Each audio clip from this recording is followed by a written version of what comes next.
Hi! Hi, Hi, Hi! Hi, how are you doing? I'm Nissy Saran. Kristen Bata. Genesis as Mama. I'm Hannah Deacon, and we are student ambassadors of the UA&P Junior Marketing Communications team. As students, we know how these times can be challenging. So let us go through this process with you.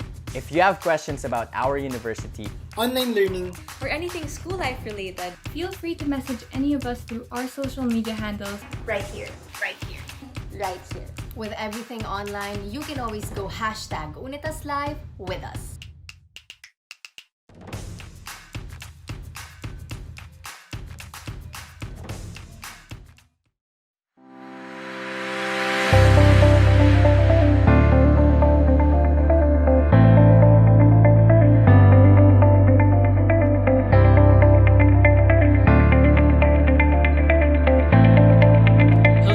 And I hope you're all doing well today. My name is Ethan Gabalda, and I'm a third-year student taking up political economy, and at the same time, I'm a senior associate of the UA&P Junior Marketing Communications team. And today, I'll be your host for this episode of Unitas Online, wherein we will be highlighting the political economy and law programs of the university. But before that, let me give you guys a quick background on today's event. Unitas Online is a series of webinars where our future dragons, parents, guardians, and school officials could learn more about our beloved university. So to get the ball rolling, we've invited school officials, students, and alumni to talk to you guys about the program and their personal stories. So now, what are we waiting for? Our speakers are more than excited to talk to you guys. So welcome to the 5th episode of Unitas Online.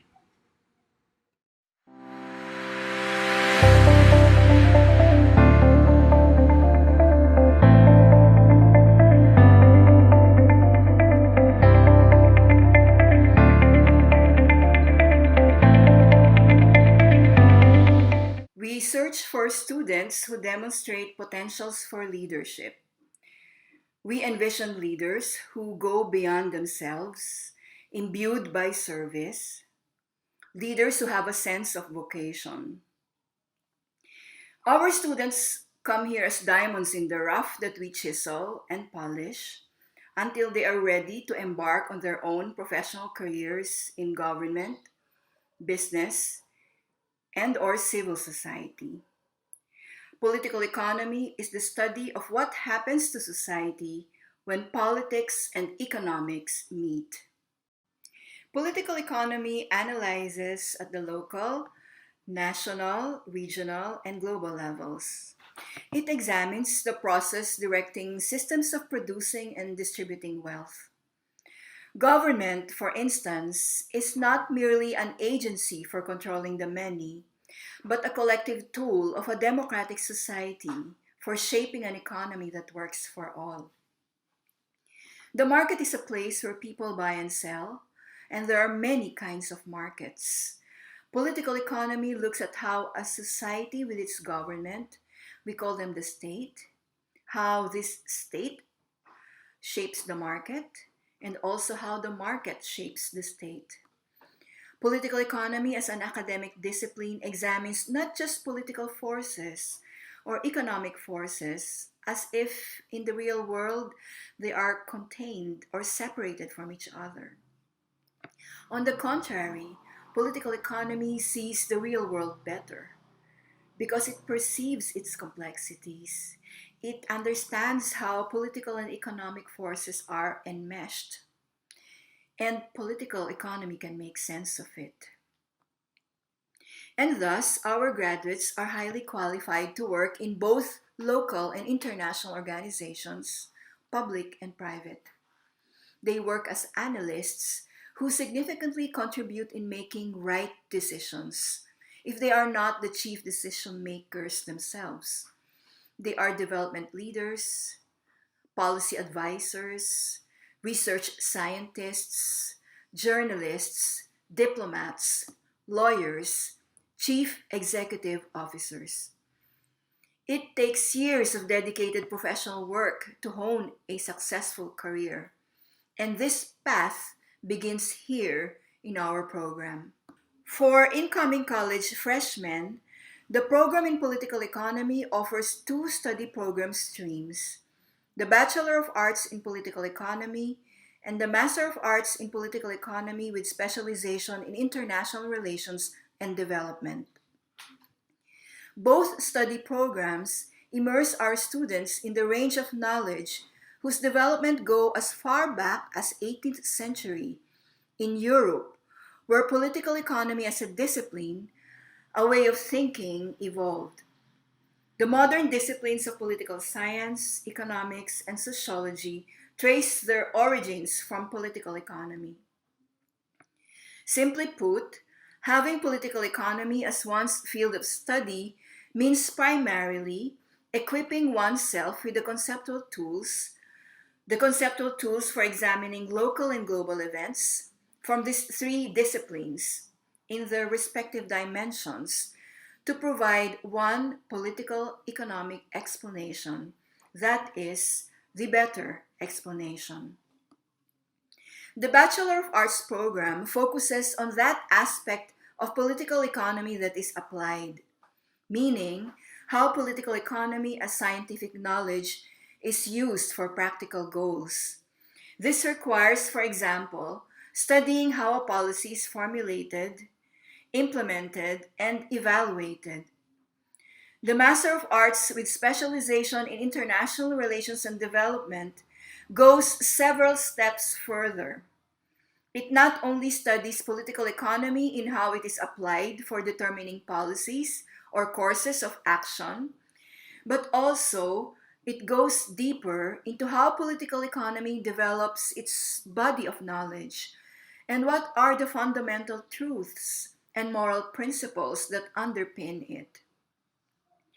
With this heightened sense of understanding, the student of the Master of Arts in Political Economy with specialization in International Relations and Development is ably supported in the goal of writing a thesis. And this thesis testifies to our graduates' agility to do research, possessing the intellectual ability to frame a problem, define an issue, embark on an investigation, and see through one's argument up to its conclusion. Today, political economy as a field of study is turning its power to explain Asia and the Pacific. Given the weight of our history, our challenges, how do we shape our political economic lives, our social systems? How do we understand and decide on public vis-a-vis private needs and interests? How do we promote, strengthen relations in our communities, our country, our Southeast Asian region, our world? Our students of political economy embark on this journey of discovery, acquiring knowledge, skills, most of all, the sensitivity and the values to respond to these questions and more. These are questions that mature and responsible adults ask, seeking for answers because they care for our common future.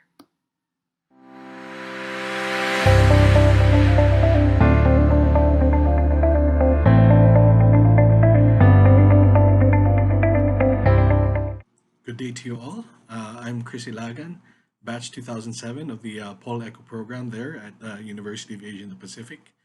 Very glad to be with you all today.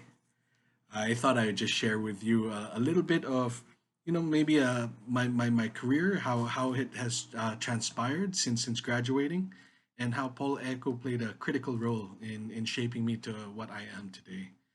When I took the Paul Echo program, when I decided to take it rather, um, my intention was either to end up in government, if not for the Philippine government, one of the foreign governments with embassies in the country or an international development organization.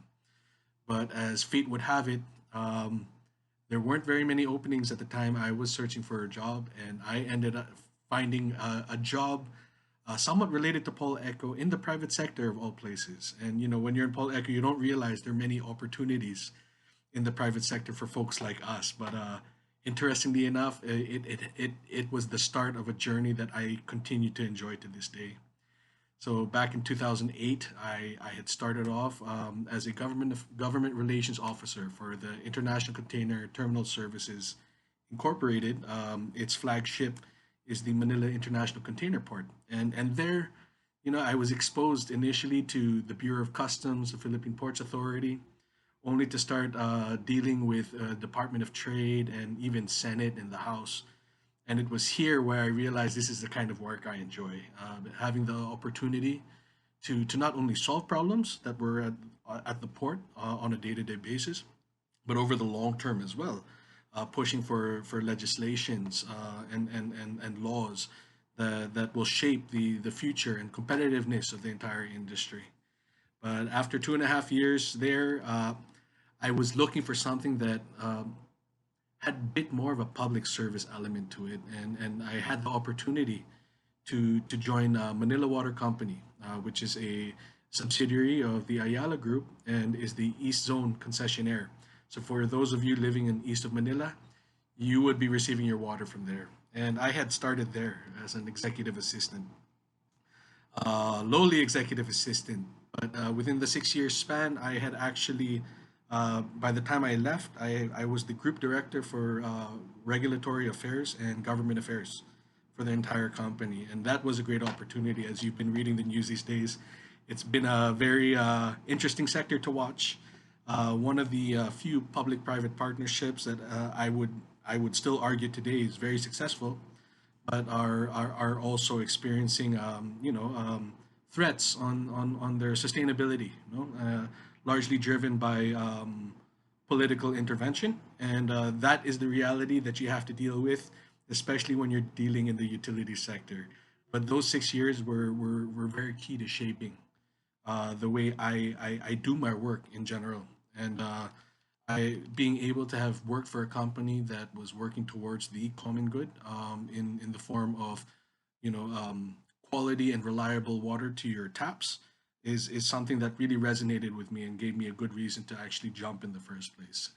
Now, since then, I have jumped on and wanted a bit more exposure in the multinational world. So back in 2017, I joined 3M as their government affairs vice president.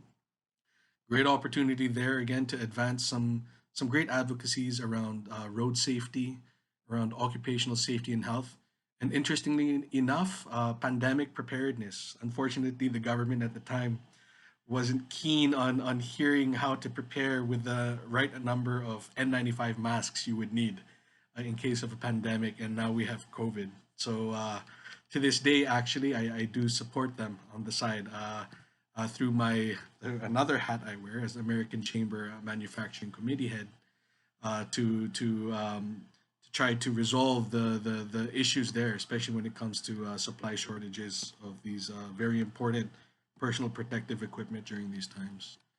I now work for Cargill Philippines. It's a subsidiary of Cargill, which is a global food and agriculture company, perhaps one of the largest of its kind in the world. And it's an exciting time to be in this space, considering that they're looking to the agriculture sector to play a critical role in the economic recovery post COVID. We operate in the area of animal nutrition, grains trading, poultry, coconut oil production and export, and food and beverage ingredients. And with food security being an important policy priority these days, all the more has placed companies like us in a position to help shape the future of food security in the country. So it's really quite an honor to be in this space. Now, over the years, it's also given me the opportunity to build some thought leadership in the various industries I've cut across, right? So I do now chair a couple of NGOs related to water, the Philippine Water Partnership, as well as the movement of water security. I chair the agribusiness committee of the AmCham, as well as the manufacturing committee. I'm also a proud member of the Foundation for Economic Freedom, where we actually do have quite a few Paul Echo graduates among its staff and secretariat. I share this story, and when I look back at Paul Echo, what I felt that what the program had given me at the time was to build the foundations I need to succeed in this career path. And here I'm referring not to the subject matter and the various theories you learn, but the basic virtues and values. And these are honesty, integrity, unity of life, ambition, hard work, diligence, flexibility, desire to pursue the common good. All of these have shaped my actions and outlook in my professional and even my personal life. Interestingly enough, my wife is also a Paul Echo program graduate, and we graduated the same year. I don't know if that has anything to do with it, but certainly the fruits I enjoy today I attribute to these strong foundations which Paul Echo provided with me way back when. So for all of you in Paul Echo, I hope you're able to gain as much as I have during my years there. For those of you thinking about it, if you have a passion to serve and contribute to a higher good, this is a great course to consider. All I can say is Paul Echo provides what one needs to succeed in life, regardless of the career path one chooses, be it in the public sector, the private sector, or even civil society. Taking to heart the lessons to be learned by you is key. With that, good day and long live Paul Echo program of UA&P.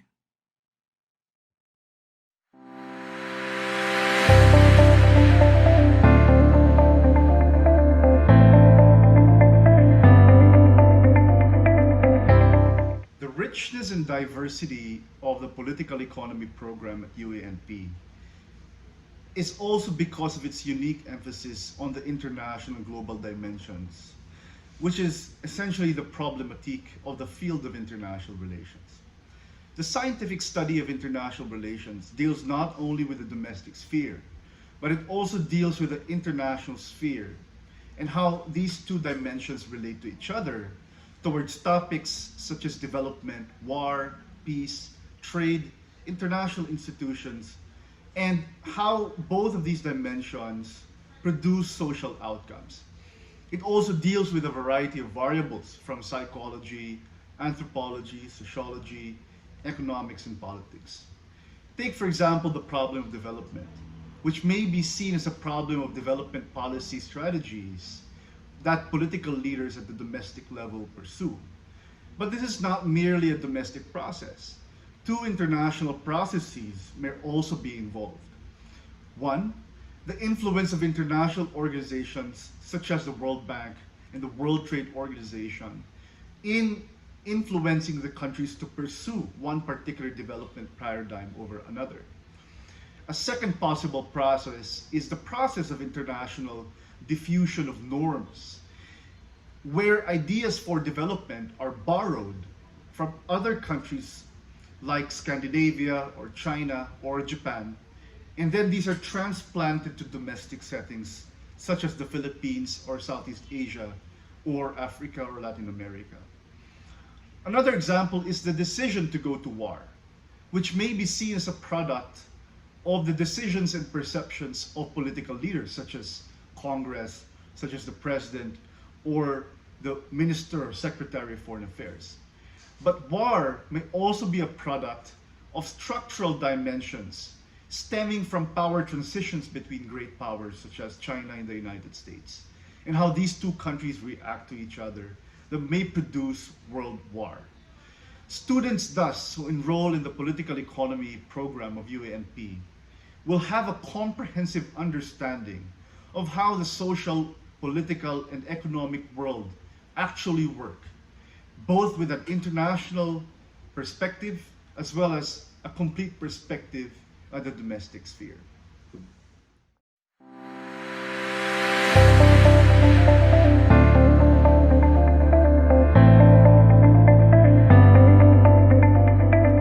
Open to outstanding high school graduates, the Lex Honors Program compresses the standard pre-law course to 3 years.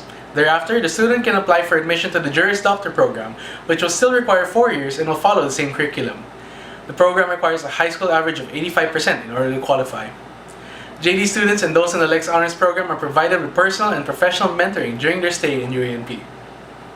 The Lex Honors Program provides students with a background in the humanities, guiding them to develop holistically and helps prepare them for one thing that every law student must be proficient at: reading.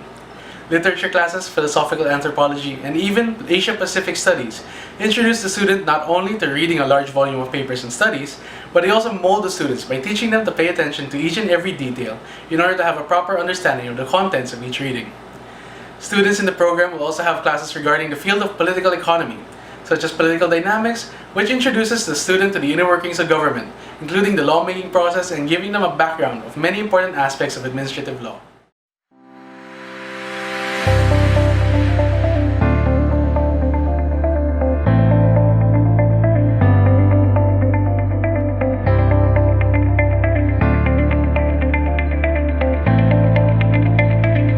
The UA&P School of Law and Governance aims to provide a rigorous interdisciplinary education in law and governance, endowed with a profound understanding of social, cultural, political, and economic factors that shape society and organizations.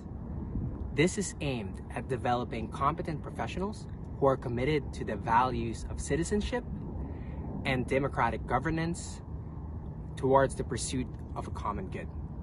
Since graduating from the UA&P and passing the Philippine Bar, I've been given the opportunity to obtain my Master's of Laws degree here in the United States.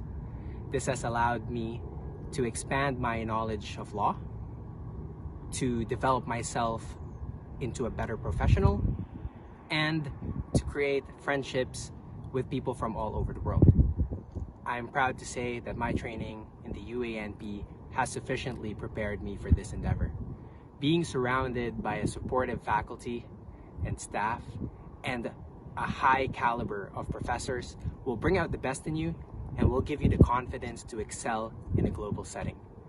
There are not many guarantees in life, but one thing I can assure you of is that when you enter the UA&P Law School, you will come out of there a different person. You will come out of there a better version of yourself.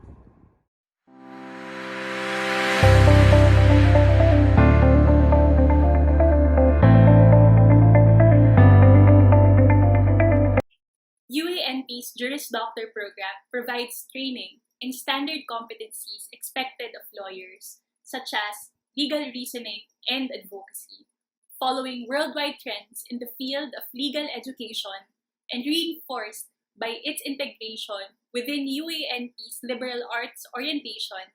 The law program adopts interdisciplinary and international perspectives in producing competent, cultured, and ethical lawyers. As a new lawyer, I learned that my UA&P education has helped prepare me not only for the bar, but also for actual practice. It has instilled in me indispensable values in the practice of law, such as integrity, compassion, and discipline.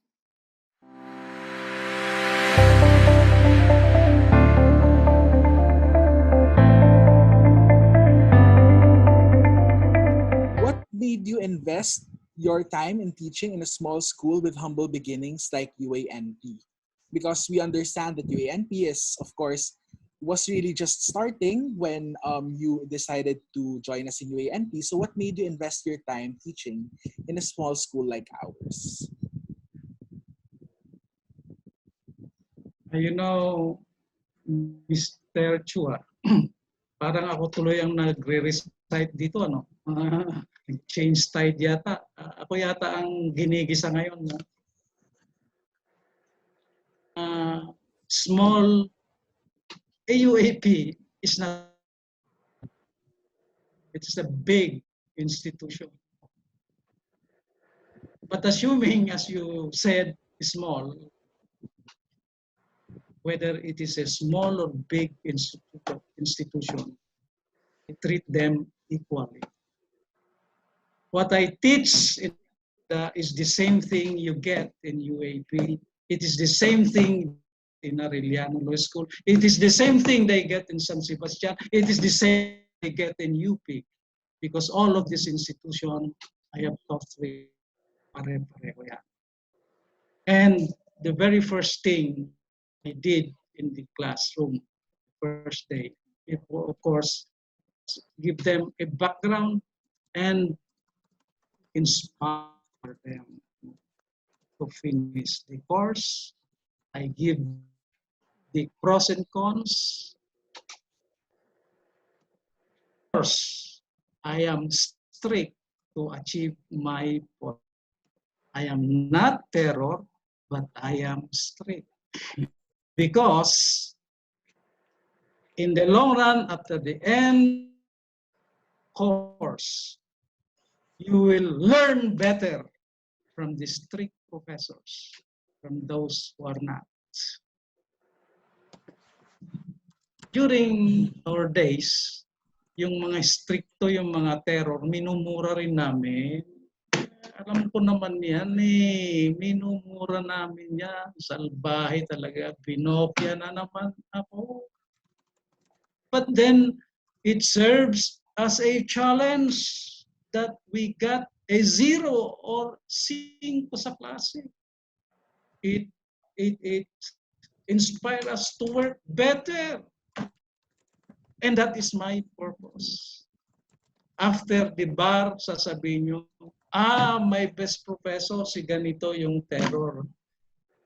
Yung kinakatakutan ko yung araw, yung iniiyakan ko ng araw, sila pala yung mga marunong magturo. Eh yung mga ibang yan, when I was a student, meron kami yung tinatawag na happy hour. Yes, happy hour. There are those professors who at the start of the class, all right, open your book, page 70. And then they will all read synchronously the assignment in the book. And even during the recitation, they will read what is found in the book. Or they will just participate in the hearing of the lecture that the professor will do. So what happened? Wala kaming natutunan. And all these things I did, I started with that kind of system in the University of Asia and Pacific. And I'm glad it is paying off because the records which we have a number one result in the bar exam. That is the best proof that we can say your professors are.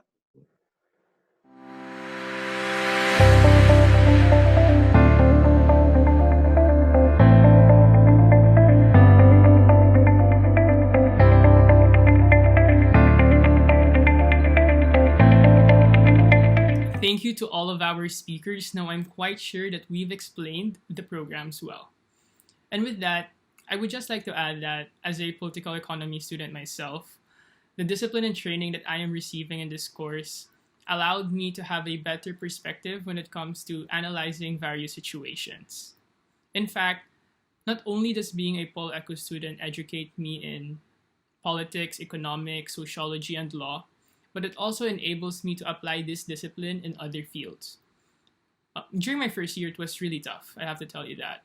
But the professors I've met were so nice and so helpful, and they continue to guide me every step of the way.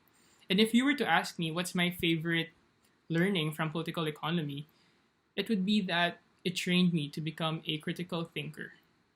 Furthermore, the Liberal Arts Foundation of UA&P allowed me to connect the dots in a bigger picture. Now, I hate to cut this conversation short, but if you have any more questions, feel free to contact me on any of my social media accounts. That's Ethan Gabalda on Facebook, Twitter, and Instagram, or UA&P JMC. You may also check out UA&P Polist, official academic organization of political economy students, and UA&P Institute of Law Student Alliance, the official academic organization of Lex Honors and Juris Doctor students. You can also message us on the official Facebook page of UA&P or chat live with us at www.uap.asia. Some final reminders. Online application is currently ongoing for everyone, and for scholar applicants, the application period ends on October 21, followed by an online exam on November 7. Please note that the entrance exams will be administered online for school year 2021 to 2022. With this, we officially conclude the 5th episode of Unitas Online. This is your host, Ethan Gabalda, signing off. We look forward to seeing you again in the future episodes of Unitas Online.